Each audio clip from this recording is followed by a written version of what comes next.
4 عادات يومية تقربك من ربنا. القرب من ربنا ممكن يبدأ بخطوات صغيرة جدا، بس خليني أسألك سؤال صريح. انت آخر مرة حسيت ان قلبك قريب من ربنا كانت امتى؟ مش بتصلي وخلاص، مش بتقول أذكار وخلاص، قصدي تحس انك مطمن، انك مش لوحدك، ان في حد شايل همك. الحقيقة المؤلمة، في ناس كتير بتصلي لكن قلبها بعيد، وفي ناس قليلة يمكن بتعمل حاجات بسيطة جدا بس قريبة من ربنا، قرب يخلي قلبها مرتاح. عارف ليه؟ لأن القرب من ربنا مش بكثرة الأعمال لكن بصدق القلب. ممكن كلمة صغيرة تقولها تفتح لك باب بينك وبين ربنا، وممكن ركعة واحدة تغير حياتك كلها.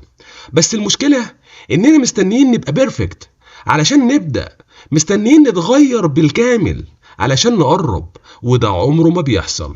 ربنا مش مستني منك تبقى مثالي، ربنا مستني منك تجيله حتى لو مكسور، وحتى لو متأخر، وحتى لو حاسس إنك ضيعت كتير.